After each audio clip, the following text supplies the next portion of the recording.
যে বাংলাদেশের বিপক্ষে আওয়ামী লীগ এবং ভারতীয়রা দিল্লির প্রশাসন এবং যে ইন্ডিয়ান ডায়াসপোরা আছে, আপনারা দেখেছেন যে ওয়াশিংটন ভিত্তিক একটা সংগঠন আছে রাইট টু ফ্রিডম নামে, যারা বাংলাদেশ ইস্যুতে গত প্রায় কয়েক বছর থেকে কাজ করছে।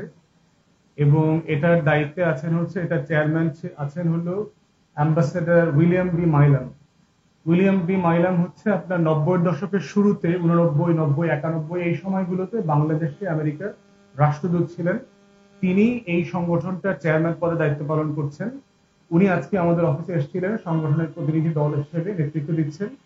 দ্বিতীয়ত এসেছিলেন হচ্ছে এই সংগঠনের যিনি এখন এক্সিকিউটিভ ডাইরেক্টর হিসেবে দায়িত্ব পালন করছেন, সেও বাংলাদেশে এক সময় আপনার 2006, 7, 8 এই সময়গুলোতে তিনি এখানে ঢাকাতে আমেরিকার ডেপুটি অ্যাম্বাসেডর ছিলেন, জন ডানিলুইচ।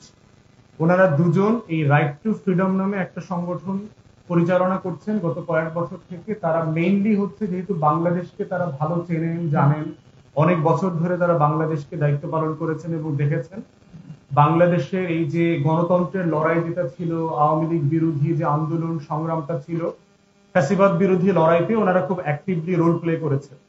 পার্টিকুলারলি ওনারা আপনার যে ভারতীয় প্রোপাগান্ডা মেশিন যে বাংলাদেশকে ভিন্ন রূপে ওয়াশিংটন থেকে শুরু করে কংগ্রেসের সামনে, সিনেটের সামনে তুলে ধরে, সেটাকে হাইলাইট করবার চেষ্টা করেছেন বাংলাদেশের পক্ষে। তো ওনারা হচ্ছে, যেহেতু বাংলাদেশে এখন সরকার পরিবর্তন হয়েছে, অন্তর্বর্তীকালীন সরকার এসছে, আবার ওয়াশিংটনেও সরকার পরিবর্তন হয়েছে, ডেমোক্রেটিক গভর্নমেন্ট চেঞ্জ হয়ে গিয়ে এখন ট্রাম্প অ্যাডমিনিস্ট্রেশন দায়িত্ব নিয়েছে। এবং ট্রাম্প অ্যাডমিনিস্ট্রেশন দায়িত্ব নেবার পরে বাংলাদেশ বিষয়ে ইন্ডিয়ান লবি যে প্রচুর পরিমাণ আপনার ডিসইনফরমেশন এবং মিসইনফরমেশন, মিথ্যাচার, সংখ্যালঘু নির্যাতনের যে নাটকের গল্পগুলো বলছে, তারা বাংলাদেশ নিয়ে গত কয়েক বছর অ্যাক্টিভলি কাজ করেছেন এবং সর্বশেষ বাংলাদেশ সফর করে গেছেন। এবং বাংলাদেশ সফরে তারা রাজনৈতিক দলের বাইরে যারা অংশীজন আছেন, অন্তর্বর্তীকালীন সরকার, বিভিন্ন গবেষণা প্রতিষ্ঠান, সুধীজন যারা আছেন, তাদের সবার সাথে বসে তারা কথা বলেছেন।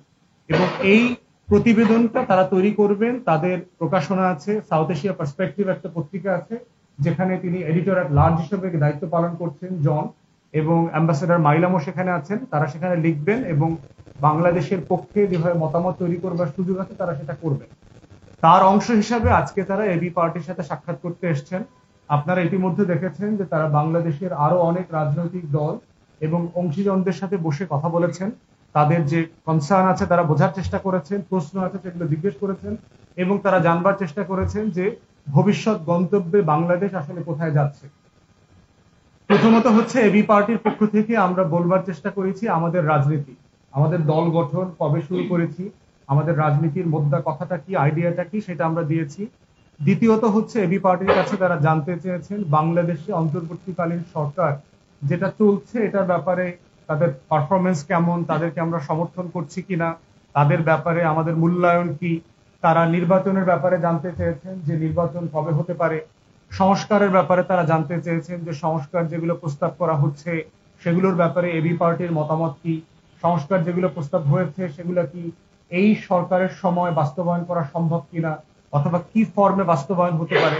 আপনারা ইতিমধ্যে জানেন যে ঐক্যমত কমিশন হয়েছে প্রফেসর ইউনূসের নেতৃত্বে, সেখানেও এই সংস্কার প্রস্তাবগুলো নিয়ে আমরা আলাপ তুলছি কিনা এবং সেগুলো বাস্তবায়ন হলে কোন মেয়াদে কিভাবে বাস্তবায়ন হতে পারে।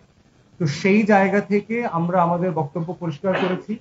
তৃতীয়ত ওনারা জানতে চেয়েছেন রাজনৈতিক মেরুকরণের ব্যাপারে, যে বাংলাদেশে এখন নির্বাচনকে সামনে রেখে অনেকগুলো মেরুকরণ এবং কোয়ালিশনের আলাপ তুলছে, যে কারা কোন দল কোন কোয়ালিশনে যাবেন, কোন দিকে যাবেন না যাবেন, সেই ব্যাপারে তারা জিজ্ঞাসা করেছে যে এবি পার্টি কি ধরনের মেরুকরণে যাবে অথবা যাচ্ছে। বাংলাদেশের সংসদ নির্বাচনের আগে কি গণপরিষদ গঠিত হওয়া উচিত কিনা সংস্কার কার্যক্রমগুলো বাস্তবায়ন করবার জন্য, অথবা স্থানীয় সরকার নির্বাচন হওয়া উচিত কিনা, সেই ব্যাপারেও তারা এবি পার্টির মতামত জানতে চেয়েছে। সর্বোপরি তারা জানতে চেয়েছে যে বাংলাদেশে যে নতুন রাজনৈতিক ছাত্রদের দ্বারা যে নতুন দল হয়েছে সেই দলের ব্যাপারে আমরা কি বোধ করছি, আমাদের সাথে তাদের সম্পর্ক কি, অথবা আমরা একসাথে কাজ করবো কিনা ভবিষ্যতে, সেই ব্যাপারে। আর সর্বশেষ হচ্ছে, আমাদের পক্ষ থেকে আমরা বলেছি যে তাদের আসলে কি করার আছে। আমরা এবি পার্টির পক্ষ থেকে তাদেরকে অনুরোধ করেছি যে বাংলাদেশের বন্ধু হিসেবে গণতন্ত্রের পক্ষে ফ্যাসিবাদ বিরোধী লড়াইয়ে তারা যে মানে ভূমিকা রেখেছেন গত কয়েক বছর ধরে। আমাদের পক্ষ থেকে আমরা আমাদের কৃতজ্ঞতা বলেছি, বাংলাদেশের পক্ষ থেকে, বাংলাদেশবাসীদের পক্ষ থেকে, এবং আমরা অনুরোধ করেছি যে বাংলাদেশের বিপক্ষে আওয়ামী লীগ এবং ভারতীয়রা, দিল্লির প্রশাসন এবং যে ইন্ডিয়ান ডায়াসপোরা আছে, আপনারা দেখেছেন যে বিজেপি সমর্থিত বেশ কিছু সংগঠন বাংলাদেশকে নিয়ে প্রচন্ড রকম মিস ইনফরমেশন, ডিসইনফরমেশন, মিথ্যাচারের ক্যাম্পেইন করছে। তারা আগামী সপ্তাহে একটা প্রোগ্রাম আছে হোয়াইট হাউসের সামনে।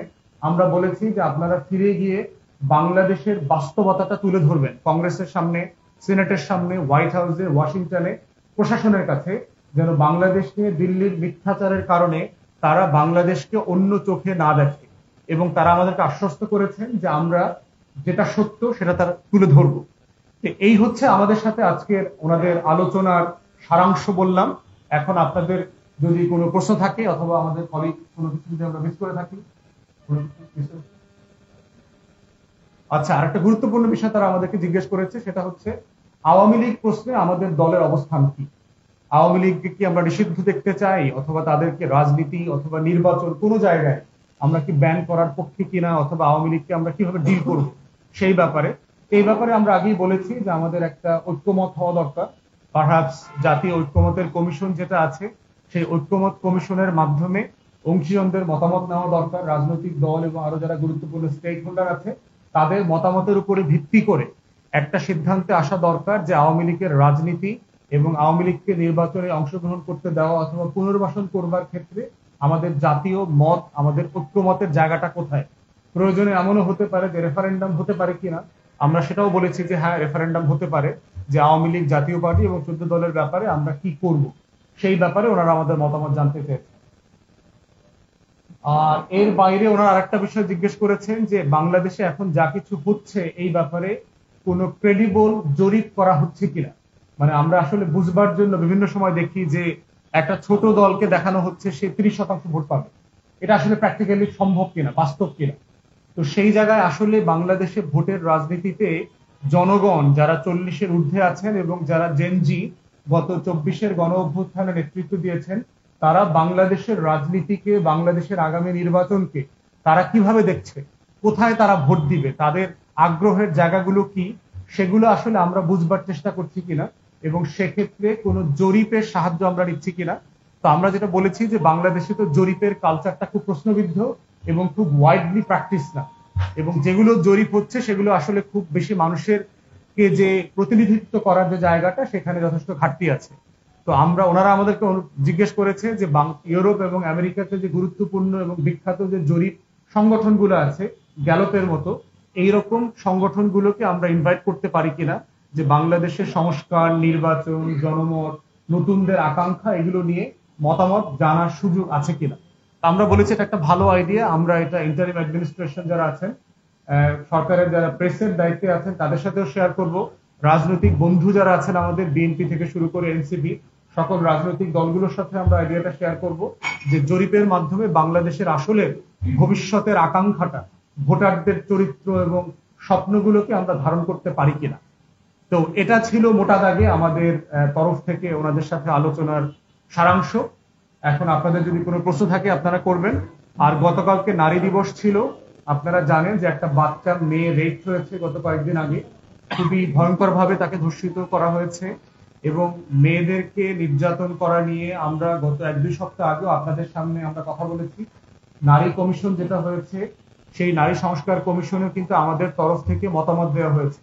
আমাদের মহিলা বিষয়ক সম্পাদক যিনি আছেন বন্যা আপা, এবং আমাদের যে ইন্টারন্যাশনাল অ্যাফেয়ার্স এর দায়িত্বে আছেন ব্যারিস্টার মিলি, ওনারা সবাই আমাদের মতামত তুলে ধরেছে।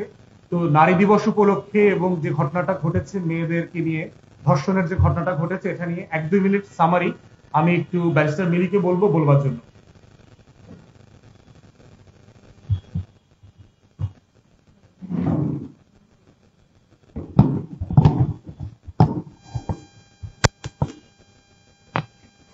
আসসালামু আলাইকুম। আমরা বারবার দেখি যে নারী দিবস আসে এবং প্রত্যেকটা মিডিয়া অথবা পত্রিকা অথবা সুশীল সিভিল সোসাইটি বলেন, সুশীল সমাজ বলেন, অনেকগুলো বৈঠক, সেমিনার, সিম্পোজিয়ামের মধ্যে এটাকে পালন করেন। তারপর নারী দিবস চলে গেলে আমাদের যে ইস্যুগুলা সেগুলো আবার ধামাচাপা পড়ে যায়। তো এই জায়গাটাতে আমি বলতে চাই যে আমাদেরকে একটা কন্টিনিউয়াস এবং সাস্টেইনেবল, যেটা টেকসই, এই এই এই টেকসই উন্নয়ন আনতে হবে, যেটা এই ডেভেলপমেন্টটা যেন সবসময় সাস্টেইন করে। আপনি আজকে নারী দিবস, তার 3 দিন আগে একটা মেয়ে রেপ হয়েছে বলে যে আমরা চিৎকার চেঁচামেচি করে অস্থির হচ্ছি, কিন্তু বাংলাদেশের রিয়েলিটি হলো বাংলাদেশে গত 5 বছরে 12,000 নারী এবং মেয়ে শিশু ধর্ষণ এবং সেক্সুয়াল হ্যারাসমেন্টের শিকার হয়েছে। তার মানে প্রতি মাসে 200 জন এবং প্রতিদিন 6 জনের বেশি। সুতরাং এইটা নতুন কোনো রিয়েলিটি না মেয়েদের জন্য, অথবা আজকে হঠাৎ করে মেয়েরা রেপ হচ্ছে তা না। মেয়েরা বাংলাদেশে, এটা বাংলাদেশের রিয়েলিটি এবং সাউথ এশিয়ান রিজনের রিয়েলিটি যে মেয়েরা সেফ না। তো আমরা বারবার একটা ফাঁদে পা দেই যে আমরা মেয়েদের সেফটি নিয়ে বিভিন্ন কথাবার্তা বলি, কিন্তু আসল কথাটা হতে হবে প্রত্যেকটা নাগরিকের সেফটি দরকার। যখন প্রত্যেকটা নাগরিক সেফটি পাবে তখন অটোমেটিক্যালি মেয়েরাও সেফটি পাবে। এবং এই ঘটনাগুলো আপনি যখন সুইফট জাস্টিস যেটাকে বলে, আপনি ইমিডিয়েট যদি বিচার, এইগুলা প্রত্যেকটা ঘটনার যদি বিচার, ভিজিবল জাস্টিস মানুষে দেখতে পারতো, তাহলে এই ঘটনাগুলো অনেকাংশ কমে আসতো। তাই আমি আবারও বলছি যে আমাদের স্বরাষ্ট্র মন্ত্রণালয় এবং ল অ্যান্ড এনফোর্সমেন্ট এজেন্সি গুলাকে ঠিক মতো কাজ করতে হবে, নাগরিকদের নিরাপত্তা দিতে হবে। তা না হলে আপনি নারী বলেন আর সংস্কার বলেন, বিচার বলেন আর নির্বাচন বলেন, কোনোটাই কোনো দিকে আগাবে না। তাই এই বিচারহীনতা সংস্কৃতি থেকে বের হয়ে আসতে হবে। বাংলাদেশের মানুষ জুলাই অগাস্টে এত আত্মত্যাগ এই জন্য দেয় নাই যে আমরা ব্যাক টু প্যাভিলিয়ন 1-এ চলে যাব, স্কোয়ার 1-এ চলে গিয়েছি। আমাদের আগের যে স্ট্যাটিস্টিক্স ছিল দিনে 6-এর বেশি, এখনো সেই স্ট্যাটিস্টিক্সটা আমরা খুবই অহংকারের সাথে মেনটেন করছি। এইটা হতে দেয়া যাবে না। জুলাইয়ের একটা স্পিরিটও যদি আমাদেরকে ধরে রাখতে হয়, সেই স্পিরিটটা হবে নাগরিকদের নিরাপত্তা প্রদান করা। তো সেই দাবি নিয়ে আমি আজকে আমার বক্তব্য শেষ করছি। ধন্যবাদ। দেখেন, আমরা এর আগে বারবার বলেছি যে স্বরাষ্ট্র উপদেষ্টা ব্যক্তি মানুষ খারাপ না এবং তার আন্তরিকতার অভাব আছে, এটা আমরা বোধ করি না। দায়িত্ব পালন করতে তিনি বারবার ব্যর্থ হয়েছেন এবং আইন শৃঙ্খলার ব্যাপারে যে জনমনে যে একটা অস্বস্তি আছে, সেই অস্বস্তি কিন্তু অ্যাড্রেস করা দরকার। এই অস্বস্তির বিষয়টা হচ্ছে যে আমরা বলতে পারি যে হয়তো আওয়ামী লীগের আমলের তুলনায় এটা খুব খারাপ না কোনোভাবেই, কিন্তু মাথায় রাখতে হবে যে সোশ্যাল মিডিয়া ড্রিভেন কিন্তু একটা ট্রমা আছে। যে বনশ্রীর একটা ঘটনা যদি সোশ্যাল মিডিয়া না থাকতো কেউই জানতো না, বনশ্রীবাসীও জানতো না, কিন্তু বনশ্রীর ঘটনাটা এখন বাংলাদেশের কোটি কোটি মানুষ জানে। তো সেই বাস্তবতায় বুঝতে হবে যে আইন শৃঙ্খলা পরিস্থিতি অ্যাকচুয়াল ফিগার যতই ভালো হোক, জনমনে কিন্তু একটা ভীতি তৈরি হয়ে আছে এবং সেই জায়গাতে স্বরাষ্ট্র উপদেষ্টার ব্যর্থতা স্বীকার করা ছাড়া তো কোনো অপশন নাই। কারণ যিনি যা দায়িত্বে আছেন, সফলতা যেমন তার, ব্যর্থতাও তার।